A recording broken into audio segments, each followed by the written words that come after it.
Hi, I'm Tom with a list of interesting things.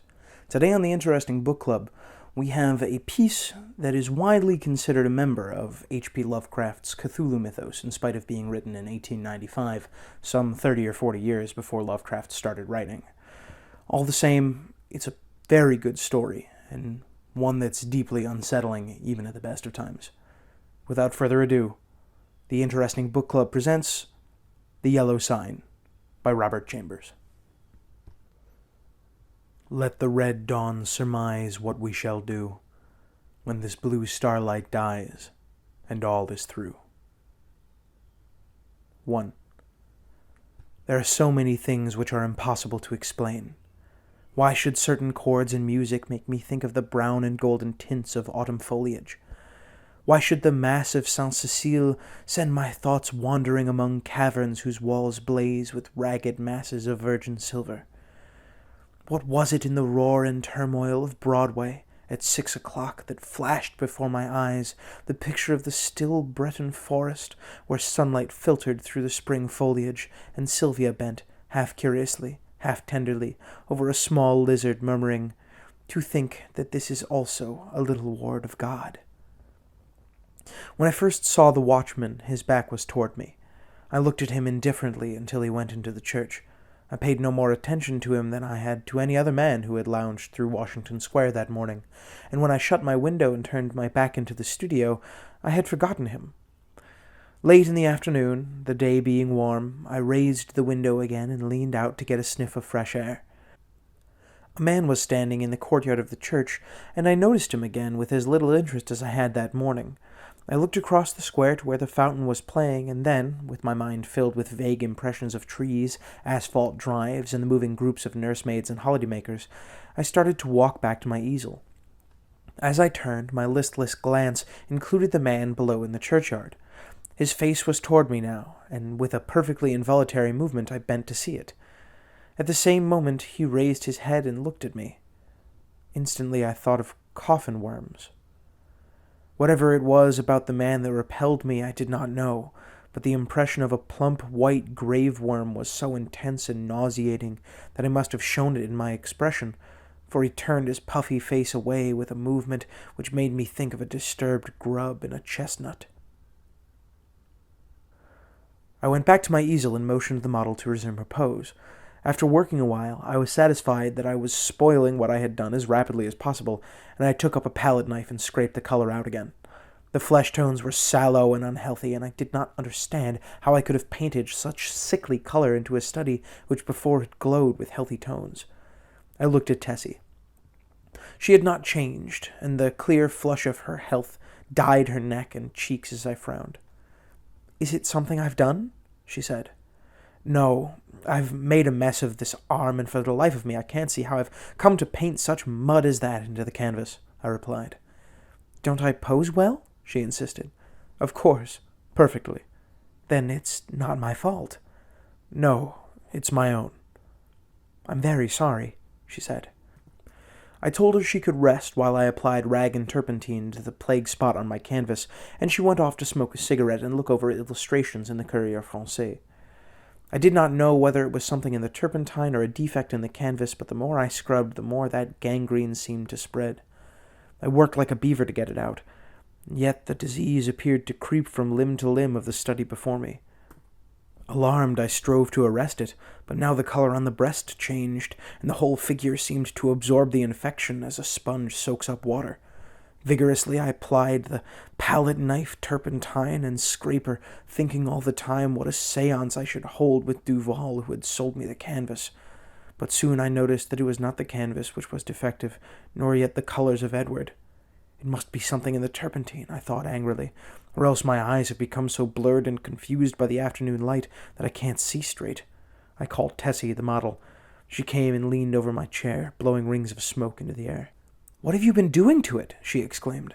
"Nothing," I growled. "It must be this turpentine." "What a horrible color it is now," she continued. "Do you think my flesh resembles green cheese?" "No, I don't," I said angrily. "Did you ever know me to paint like that before?" "No, indeed." "Well then, it must be the turpentine or something," she admitted. She slipped on a Japanese robe and walked to the window. I scraped and rubbed until I was tired and finally picked up my brushes and hurled them through the canvas with a forcible expression, the tone alone of which reached Tessie's ears. Nevertheless, she promptly began. That's it. Swear and act silly and ruin your brushes. You've been 3 weeks on that study, and now look. What's the good of ripping the canvas? What creatures artists are. I felt about as much ashamed as I usually did after such an outbreak, and I turned the ruined canvas to the wall. Tessie helped me clean my brushes and then danced away to dress. From the screen, she regaled me with bits of advice concerning whole or partial loss of temper, until, thinking, perhaps, I had been tormented sufficiently, she came out to implore me to button her waist where she could not reach it on the shoulder. Everything went wrong from the time you came back from the window and talked about that horrid-looking man you saw in the churchyard, she announced. Yes, he probably bewitched the picture, I said, yawning. I looked at my watch. It's after 6, I know, said Tessie, adjusting her hat before the mirror. Yes, I replied. I didn't mean to keep you so long. I leaned out the window, but recoiled with disgust, for the young man with the pasty face stood below in the churchyard. Tessie saw my gesture of disapproval and leaned from the window. Is that the man you don't like? She whispered. I nodded. I can't see his face, but he does look fat and soft. Some way or other. She continued, looking at me. He reminds me of a dream. An awful dream I once had. Or, she mused, looking down at her shapely shoes. Was it a dream after all? Well, how should I know? I smiled. Tessie smiled in reply. You were in it, she said, so perhaps you might know something about it. Tessie, I protested. Don't you dare flatter me by saying you dream about me. But I did, she insisted. Shall I tell you about it? Go ahead, I replied, lighting a cigarette. Tessie leaned back on the open windowsill and began very seriously. One night last winter, I was lying in bed thinking about nothing at all in particular. I had been posing for you, and I was tired out, yet it seemed impossible for me to sleep. I heard the bells in the city ring 10, 11, and midnight. I must have fallen asleep about midnight because I don't remember hearing the bells after that. It seemed to me that I had scarcely closed my eyes when I dreamed that something impelled me to go out the window. I rose and, raising the sash, leaned out. 25th Street was deserted as far as I could see. I began to be afraid. Everything outside seemed so black and uncomfortable. Then the sound of wheels in the distance came to my ears, and it seemed to me as though that was what I must wait for. Very slowly the wheels approached, and, finally, I could make out a vehicle moving along the street. It came nearer and nearer, and when it passed beneath my window I saw it was a hearse. Then, as I trembled with fear, the driver turned and looked straight at me. When I awoke, I was standing by the open window, shivering with cold, but the black-plumed hearse and the driver were gone. I dreamed this dream again in March last, and again awoke beside the window open. Last night the dream came again. You remember how it was raining. When I awoke, standing at the open window, my nightdress was soaked. But where did I come in the dream? I asked. You were in the coffin, but you were not dead. In the coffin? Yes. How did you know? Could you see me? No. I only knew you were there. Had you been eating Welsh rarebits or lobster salad? I began, laughing, but the girl interrupted me with a frightened cry. Hello, I said. What's up? As she shrank into the embrasure by the window. The man below in the churchyard. He drove the hearse. Nonsense, I said, but Tessie's eyes were wide with terror. I went to the window and looked out. The man was gone. Come, Tessie, I urged. Don't be foolish. You have posed too long. You are nervous. Do you think I could forget that face? She murmured. 3 times I saw that hearse pass below my window, and every time the driver turned and looked up at me. Oh, his face was so white and soft. It looked dead, as if it had been dead a long time. I induced the girl to sit down and swallow a glass of marsala. Then I sat down beside her and tried to give her some advice. Look here, Tessie, I said. You go to the country for a week or 2. You'll have no more dreams about hearses. You pose all day, and when night comes your nerves are upset. You can't keep this up.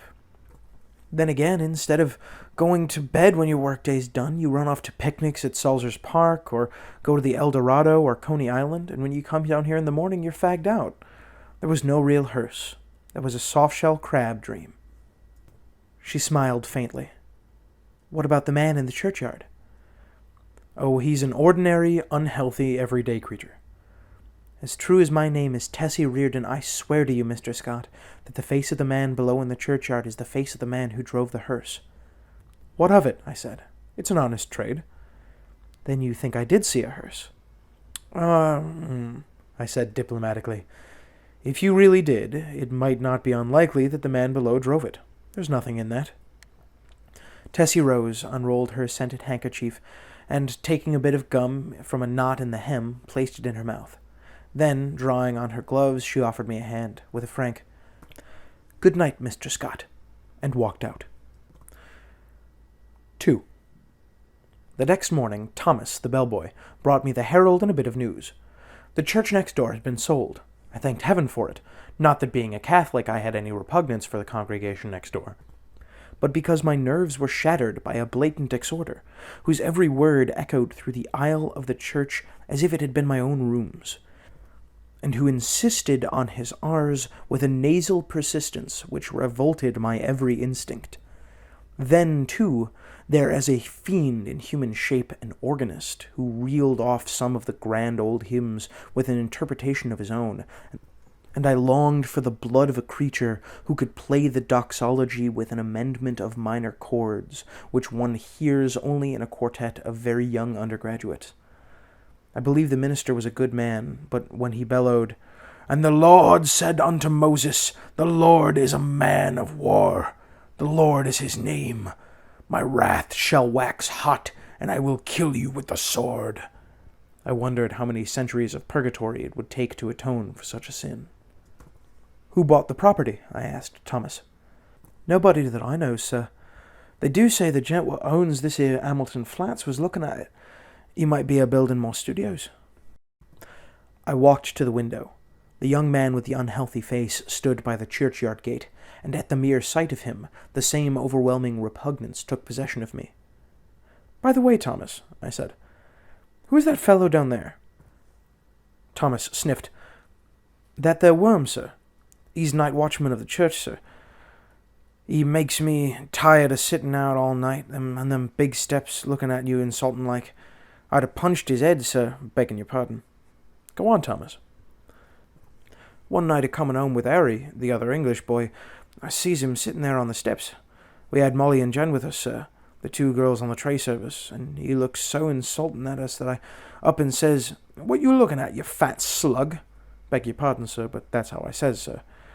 And he don't say nothing, and I says, 'Come out here and I'll punch that puddin' head.'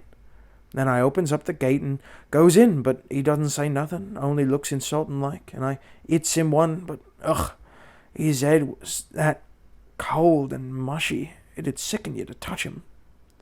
"Then what did he do?" I asked curiously. "Him? Nothing. And you, Thomas?" The young fellow flushed in embarrassment and smiled uneasily. "Mr. Scott, sir, I ain't no coward, sir, and I can't make out at all why I run. I was with the 5th Lancers, sir, Bulger at Tel El Kebir, and I was shot by the Wells." "You don't mean to say you ran away?" "Yes, sir, I run." "Why?" "That's just what I want to know, sir. I grabbed Molly and run, and the rest of us is just as frightened as I." "But what were they frightened at?" Thomas refused to answer for a while, but now my curiosity was aroused about the repulsive young man below, and I pressed him. 3 years' sojourn in America had not only modified Thomas's Cockney dialect, but had given him the American's fear of ridicule. "You won't believe me, Mr. Scott, sir." "Yes, I will." "You'll laugh at me, sir." "Nonsense." He hesitated. "Well, sir, it's God's truth that when I hit him, he grabbed me by the wrist, sir, and when I twisted his soft, mushy fist, one of his fingers came off in me, and..." The utter loathing and horror in Thomas's face must have reflected in my own, and he added, "It's awful. And now when I see him, I just go away. He really makes me ill." When Thomas had gone, I went to the window. The man stood beside the church railing with both hands on the gate, but I hastily retreated to my easel again, sickened and horrified, for I saw that the middle finger of his right hand was missing. At 9 o'clock, Tessie appeared and vanished behind the screen with Mary. "Good morning, Mr. Scott." While she had reappeared and taken her pose upon the model stand, I started a new canvas, much to her delight. She remained silent as long as I was on the drawing, but as soon as the scrape of my charcoal ceased, and I took up my fixative, she began to chatter. "Oh, I had such a lovely time last night. We went to Tony Pastor's." "Who are we?" I demanded. "Oh, Maggie, you know, Mr. White's model, and Pinky McCormick. We call her Pinky because she's got that beautiful red hair you artists like so much. And Lizzie Burke." I sent a shower of fixative over the canvas and said, "Well, go on." "We saw Kelly and Baby Barnes, the skirt dancer, and all the rest. I made a mash." "Then you have gone back on me, Tessie." She laughed and shook her head. "He's Lizzie Burke's brother, Ed. He's a perfect gentleman." I felt constrained to give her some parental advice concerning mashing, which she took with a bright smile. "Oh, I can take care of a strange mash," she said, examining her chewing gum. "But Ed is different. Lizzie is my best friend." Then she related how Ed had come back from the stocking mill in Lowell, Massachusetts, to find her and Lizzie grown up, and what an accomplished young man he was, and how he thought nothing of squandering $50 for ice cream and oysters to celebrate his entry as a clerk to the woolen department of Macy's. Before she finished, I began to paint, and she resumed the pose, smiling and chattering like a sparrow. By noon I had the study fairly well rubbed in, and Tessie came to look at it. "That's better," she said. I thought so too, and ate my lunch with a satisfied feeling that all was going well. Tessie spread her lunch on a drawing table opposite me, and we drank our claret from the same bottle and lighted our cigarettes from the same match. I was very much attached to Tessie. I had watched her shoot up into a slender but exquisitely formed woman from a frail, awkward child. She had posed for me during the last 3 years, and among my models she was my favorite. It would have troubled me very much indeed that she had become tough, or fly, as the phrase goes, but I had never noticed any deterioration of her manner, and felt at heart that she was all right. She and I never discussed morals at all, and I had no intention of doing so, partly because I had none myself, and partly because I knew she would do what she liked in spite of me. Still, I did hope she would steer clear of complications, because I wished her well, and then also I had a selfish desire to retain the best model I had. I knew that mashing, as she termed it, had no significance with girls like Tessie, and that such things in America did not resemble in the least the same things in Paris. Yet, having lived with my eyes open, I also knew that somebody would take Tessie away some day in one manner or another, and though I professed to myself that marriage was nonsense, I sincerely hoped that, in this case, there would be a priest at the end of the vista. I am a Catholic. When I listen to High Mass, when I sign myself, I feel that everything, including myself, is more cheerful, and when I confess, it does me good. A man who lives as much alone as I do must confess to somebody. Then again, Sylvia was Catholic, and it was the reason enough for me. But I was speaking of Tessie, which is very different. Tessie also was Catholic, and much more devout than I, so, taking it all in, I had little fear for my pretty little model until she should fall in love. But I knew that fate alone would decide her future for her, and I prayed inwardly that fate would keep her away from men like me, and throw into her path nothing but Ed Burke's and Jimmy McCormick's, bless her sweet face. Tessie sat blowing smoke up to the ceiling and tinkling the ice in her tumbler. "Do you know, kid, that I also had a dream last night?" I observed. I sometimes called her the kid. "Not about that man," she laughed. "Exactly. A dream similar to yours, only much worse." It was foolish and thoughtless of me to say this, but you know how little tact the average painter has. "I must have fallen asleep about 10 o'clock, I continued, and after a while I dreamt that I awoke. So plainly did I hear the midnight bells, the wind in their tree branches, and the whistle of steamers from the bay, that even now I can scarcely believe that I was not awake. I seemed to be lying in a box with a glass cover. Dimly I saw the street lamps as I passed, for I must tell you, Tessie, that the box in which I reclined appeared to lie in a cushioned wagon which jolted me over stony pavement. After a while I became impatient and tried to move, but the box was too narrow. My hands were crossed on my breast, so I could not raise them to help myself. I listened and then tried to call. My voice was gone.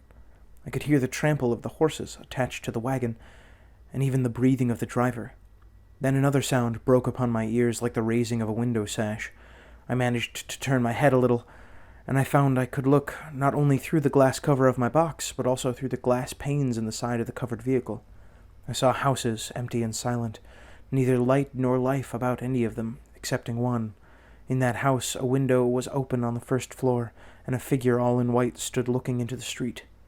It was you. Tessie had turned her face away from me and leaned on the table with her elbow. I could see your face, I resumed, and it seemed to me to be very sorrowful. Then we passed on and turned into a narrow black lane. Presently the horses stopped. I waited and waited, closing my eyes with fear and impatience. But all was silent as the grave. After what seemed to me hours, I began to feel uncomfortable. A sense that somebody was close to me made me unclose my eyes. And then I saw the white face of the hearse driver looking at me through the coffin lid. A sob from Tessie interrupted me. She was trembling like a leaf. I saw I had made an ass of myself and attempted to repair the damage. "Why, Tess," I said, "I only told you this to show what influence your story might have had on another person's dreams. You don't suppose I really lay in a coffin, do you? What are you trembling for? Don't you see that your dream and my unreasonable dislike for that offensive watchman of the church simply set my brain working as soon as I fell asleep?" She laid her head between her arms and sobbed as if her heart would break. What a precious triple donkey I had made of myself. But I was about to break my record. I went over and put my arm about her. "Dear Tessie, forgive me," I said. "I had no business to frighten you with such nonsense. You are too sensible a girl, too good a Catholic to believe in dreams." Her hand tightened on mine, and her head fell back upon my shoulder. But still she trembled, and I petted her and comforted her. "Come, Tess, open your eyes and smile." She opened her eyes, and with a slow, languid movement, she met mine. But their expression was so queer that I hastened to reassure her again. "It's all humbug, Tessie. You surely are not afraid that any harm will come to you because of that?" "No," she said, but her scarlet lips quivered. "Then what's the matter? Are you afraid?" "Yes, not for myself." "Then for me?" I demanded gaily. "For you," she murmured in a voice almost inaudible. I care for you." At first I started to laugh, but when I understood her, a shock passed through me, and I sat like one turned to stone. This was the crowning bit of idiocy I had committed. During the moment which elapsed between her reply and my answer, I thought of 1,000 responses to that innocent confession. I could pass by it with a laugh. I could misunderstand her and reassure her as to my health. I could simply point out that it was impossible that she could love me. But my reply was quicker than my thoughts, and I think and think now, when it was too late, for I had kissed her on the mouth. That evening I took my usual walk in Washington Park, pondering over the occurrences of the day. I was thoroughly committed. There was no back out now, and I stared the future straight in the face. I was not good, not even scrupulous, but I had no idea of deceiving either myself or Tessie. The one passion of my life lay buried in the sunlit forests of Brittany. Was it buried forever? Hope cried no. For 3 years I had been listening to the voice of hope, and for 3 years I had waited for a footstep on the threshold. Had Sylvia forgotten? No, cried hope. I said that I was not good. That is true, but still I was not exactly a comic opera villain. I had led an easy-going, reckless life, taking what invited me of pleasure, deploring and sometimes bitterly regretting consequences. In one thing alone, except my painting, I was serious, and that was something which lay hidden, if not lost, in the Breton forests. It was too late now for me to regret what had occurred during the day. Whatever it had been, pity, a sudden tenderness for sorrow, of the more brutal instinct of gratified vanity, it was all the same now, and unless I wished to bruise an innocent heart, my path lay marked before me. The fire and strength, the depth of passion of a love which I had never even suspected, with all my imagined experience in the world, left me no alternative but to respond or send her away. Whether because I am so cowardly about giving pain to others, or whether it was that I have little of the gloomy Puritan in me, I do not know. But I shrank from the disclaiming responsibility of the thoughtless kiss, and in fact had no time to do so before the gates of her heart opened and the flood poured forth. Others who habitually do their duty and find a sullen satisfaction in making themselves and everybody else unhappy might have withstood it. I did not. I dared not. After the storm had abated, I did tell her that she might better have loved Ed Burke and worn a plain gold ring. But she would not hear of it, and I thought perhaps that as long as she had decided to love somebody she could not marry, it had better be me. I, at least, could treat her with an intelligent affection, and whenever she became tired of her infatuation, she could go none the worse for it. For I was decided on that point, although I knew how hard it would be. I remembered the usual termination of platonic liaisons, and thought how disgusted I had been whenever I had heard of one.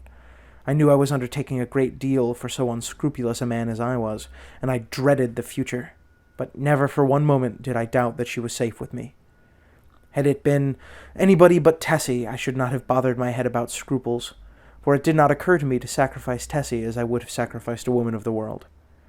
I looked the future squarely in the face, and saw that several probable endings to the affair. She would either tire of the whole thing, or become so unhappy that I should either have to marry her or go away. If I married her, we would be unhappy, I with a wife unsuited to me, and she with a husband unsuitable for any woman. For my past life could scarcely entitle me to marry. If I went away, she might either fall ill, recover and marry some Eddie Burke, or she might recklessly or deliberately go on and do something foolish. On the other hand, if she tired of me, then her whole life would be before her, with beautiful vistas of Eddie Burkes and marriage rings and twins and Harlem Flats and heaven knows what. As I strolled through the trees by Washington Arch, I decided that she should find a substantial friend in me anyway, and the future could take care of itself. Then I went into the house and put on my evening dress, for the little faintly perfumed note on my dresser said, "Have a cab at the stage door at 11." And the note was signed, Edith Carmichael, Metropolitan Theater, June 19th, 1890. I took supper that night, or rather, we took supper, Miss Carmichael and I, at Solari's, and the dawn was just beginning to gild the cross on the memorial church as I entered Washington Square after leaving Edith at the Brunswick. There was not a soul in the park as I passed among the trees and took the walk which leads from the Garibaldi statue to the Hamilton apartment house. But as I passed the churchyard, I saw a figure sitting on the stone steps. In spite of myself, a chill crept over me at the sight of the white, puffy face, and I hastened to pass. Then he said something which might have been addressed to me, or might merely have been a mutter to himself. But a sudden, furious anger flamed up within me that such a creature should address me. For an instant I felt like wheeling about and smashing my stick over his head, but I walked on, and entering the Hamilton, went to my apartment. For some time I tossed about the bed, trying to get the sound of his voice out of my ears, but I could not. It filled my head, that muttering sound, like thick, oily smoke from a fat-rendering vat, or some odor of noisome decay. And as I lay and tossed about, the voice in my ears seemed more distinct, and I began to understand the words he had muttered. They came to me slowly, as if I had forgotten them, and at last I could make out some sense of the words. It was this: "Have you found the yellow sign? Have you found the yellow sign? Have you found the yellow sign?" I was furious. What did he mean by that? Then, with a curse upon him and his, I rolled over and went to sleep. But when I awoke later, I looked pale and haggard, for I had dreamed the dream of the night before, and it troubled me more than I cared to think. I dressed and went down to my studio. Tessie sat by the window, but as I came in she rose and put both arms around my neck for an innocent kiss. She looked so sweet and dainty that I kissed her again, and sat down before the easel. "Hello. Where's the study I began yesterday?" I asked. Tessie looked conscious, but did not answer. I began to hunt among the piles of canvases, saying, "Hurry up, Tess, and get ready. We must take advantage of the morning light." When at last I gave up the search among the other canvases and turned to look around the room for the missing study, I noticed Tessie standing by the screen with her clothing still on. "What's the matter?" I asked. "Don't you feel well?" "Yes." "Then hurry." "Do you want me to pose as I have always posed?" Then I understood. Here was a new complication. I had lost, of course, the best nude model I had ever seen. I looked at Tessie. Her face was scarlet. Alas, alas, we had eaten of the tree of knowledge, and Eden, and all native innocence were dreams of the past. I mean, for her. I suppose she noticed the disappointment on my face, for she said, "I will pose if you wish. The study is behind the screen here where I put it." "No," I said. "We will begin something new. and I went to my wardrobe and picked out a Moorish costume, which fairly blazed with tinsel. It was a genuine costume, and Tessie retired to the screen with it, enchanted. When she came forth again, I was astonished. Her long black hair was bound above her head with a circlet of turquoises, and the ends curled about her glittering girdle. Her feet were encased in the embroidered pointed slippers, and the skirt of her costume, curiously wrought with arabesques in silver, fell to her ankles. The deep metallic blue vest embroidered with silver and the short Mauresque jacket spangled and sewn with turquoises became her wonderfully. She came up to me and held up her face smiling.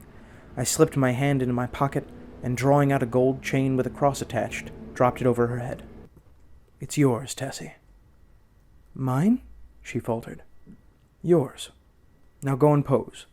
Then, with a radiant smile, she ran behind the screen and presently reappeared with a little box on which was written my name. "I had intended to give it to you when I went home tonight," she said, "but I can't wait now." I opened the box. On the pink cotton inside lay a clasp of black onyx, on which was inlaid a curious symbol or letter in gold. It was neither Arabic nor Chinese, nor, as I found afterwards, did it belong to any human script. "It's all I had to give you for a keepsake," she said timidly. I was annoyed, but I told her how much I should prize it, and promised to wear it always. She fastened it on my coat beneath my lapel. "How foolish, Tess, to go and buy me such a beautiful thing as this," I said. "I did not buy it," she laughed. "Where did you get it?" Then she told me how she had found it one day while coming from the aquarium in the Battery. How she had advertised it and watched the papers, but at last gave up all hopes of finding the owner. "That was last winter," she said, "the very day I had the first horrid dream about the hearse." I remembered my dream of the previous night, but said nothing. And presently my charcoal was flying over a new canvas, and Tessie stood motionless on the model stand. The day following was a disastrous one for me. While moving a framed canvas from one easel to another, my foot slipped on the polished floor, and I fell heavily on both wrists. They were so badly sprained that it was useless to attempt to hold a brush, and I was obliged to wander through the studio, glaring at unfurnished drawings and sketches, until despair seized me and I sat down to smoke and twiddle my thumbs with rage. The rain blew against the window and rattled on the roof of the church, driving me into a furious fit with its interminable patter. Tessie sat sewing by the window, and every now and then raised her head to look at me with such innocent compassion that I began to feel ashamed of my irritation, and looked about for something to occupy me. I had read all the papers and all the books in the library, but for the sake of something to do, I went to the bookcases and shoved them open with my elbow. I knew every volume by its color and examined them all, passing slowly around the library and whistling to keep my spirits up. I was turning to go into the dining room when my eye fell upon a book bound in yellow, standing in a corner of the top shelf of the last bookcase. I did not remember it, and from the floor I could not decipher the pale lettering on the back, so I went into the smoking room and called Tessie. She came in from the studio and climbed to reach the book. "What is it?" I asked. "The King in Yellow." I was dumbfounded. Who had placed it there? How had it come to be in my rooms? I had long ago decided that I should never open that book, and nothing on earth could have persuaded me to buy it. Fearful lest curiosity might tempt me to open it, I had never even looked at it in bookstores. If I ever had any curiosity to read it, the awful tragedy of the young Castine, whom I knew, prevented me from exploring its wicked pages. I had always refused to listen to any description of it, and indeed nobody ever ventured to discuss the second part aloud, so I had absolutely no knowledge of what those leaves might reveal. I stared at the poisonous yellow binding as I would at a snake. "Don't touch it, Tessie," I said, "and come down." Of course, my admonition was enough to arouse her curiosity, and before I could prevent it, she took the book and, laughing, danced away into the studio with it. I called to her, but she slipped away with a tormenting smile at my helpless hands, and I followed her with some impatience. "Tessie!" I cried, entering the library. "Listen, I am serious. Put that book away. I do not wish you to open it." The library was empty. I went into both drawing rooms, then into the bedrooms, laundry, kitchen, and finally returned to the library and began a systematic search. She had hidden herself away so well that it was half an hour later when I discovered her crouching, white and silent, by the latticed window in the storeroom above. At first glance, I saw she had been punished for her foolishness. The King in Yellow lay at her feet, but the book was open to the second part. I looked at Tessie and saw it was too late. She had opened The King in Yellow. Then I took her by the hand and led her into the studio. She seemed dazed, and when I told her to lie down on the sofa, she obeyed me without a word. After a while, she closed her eyes, and her breathing became regular and deep, but I could not determine whether or not she slept. For a long while I sat silently beside her, but she neither stirred nor spoke, and at last I rose and, entering the unused storeroom, took the yellow book in my least injured hand. It seemed heavy as lead, but I carried it into the studio again, and sitting down on the rug beside the sofa, opened it and read through it, from beginning to end. When, faint with the excess of emotions, I dropped the volume and leaned wearily back against the sofa, Tessie opened her eyes and looked at me. We had been speaking for some time in a dull and monotonous strain before I realized that we were discussing The King in Yellow. Oh, the sin of writing such words. Words which are clear as crystal, limpid and musical as bubbling springs. Words which sparkle and glow like the poisoned diamonds of Medici's. Oh, the wickedness, the hopeless damnation of a soul who could fascinate and paralyze human creatures with such words. Words understood by the ignorant and wise alike. Words which are more precious than jewels, more soothing than heavenly music, more awful than death itself. We talked on, unmindful of the gathering shadows, and she was begging me to throw away the clasp of black onyx, quaintly inlaid with what we now understood to be the yellow sign. I never shall know why I refused, though even at this hour, here in my bedroom as I write this confession, I should be glad to know what it was that prevented me from tearing the yellow sign from my breast and casting it into the fire. I am sure I wished to do so, but Tessie pleaded with me in vain. Night fell and the hours dragged on, but still we murmured to each other of the king and the pallid mask, and midnight sounded from the misty spires in the fog-wrapped city. We spoke of Hastur and of Casilda, while outside the fog rolled against the blank window panes as the cloud waves roll and break on the shores of Hali. The house was very silent now, and not a sound from the misty streets broke the silence. Tessie lay among the cushions, her face a gray blot in the gloom, but her hands were clasped in mine, and I knew that she knew and read my thoughts as I read hers, for we had understood the mystery of the Hades, and the phantom of truth was laid. Then, as we answered each other, swiftly, silently, thought on thought, the shadows stirred in the gloom about us, and far in the distant streets we heard a sound. Nearer and nearer it came, the dull crunching of wheels, nearer, nearer, and yet nearer. And now, outside the door it ceased, and I dragged myself to the window and saw a black-plumed hearse. The gate below opened and shut, and I crept shaking to my door and bolted it, but I knew no bolts, no locks could have kept that creature out, who was coming for the yellow sign. And now I heard him moving very softly along the hall. Now he was at the door, and the bolts rotted at its touch. Now he had entered. With eyes staring from my head, I peered into the darkness, but when he came into the room I did not see him. It was only when I felt him envelop me in his cold, soft grasp that I cried out and struggled with deadly fury. But my hands were useless, and he tore the onyx clasp from my coat, and he struck me full in the face. Then, as I fell, I heard Tessie's soft cry, and her spirit fled to God. And even while falling, I longed to follow her, for I knew that the King in Yellow had opened his tattered mantle, and there was only Christ to cry to now. I could tell more, but I cannot see what help it would be to the world.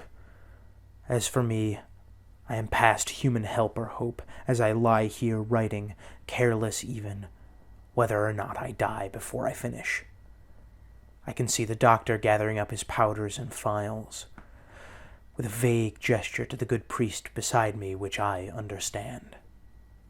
They will be very curious to know the tragedy, they of the outside world who write books and print millions of newspapers, but I will write no more. And the Father Confessor will seal my last words with the seal of sanctity when his holy office is done.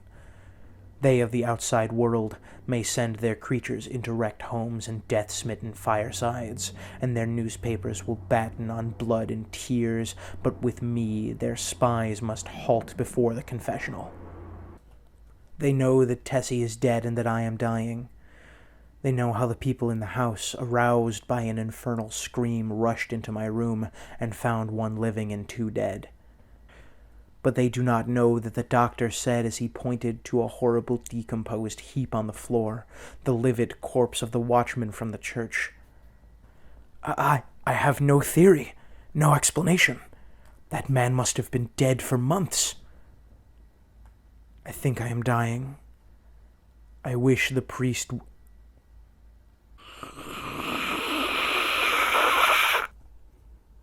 This concludes The Yellow Sign by Robert Chambers.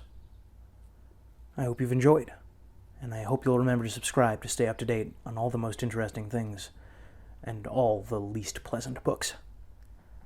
Until next time, I hope that you'll remember to be like the yellow sign. Enigmatic and more than a little dangerous. And above all, interesting. See you next time.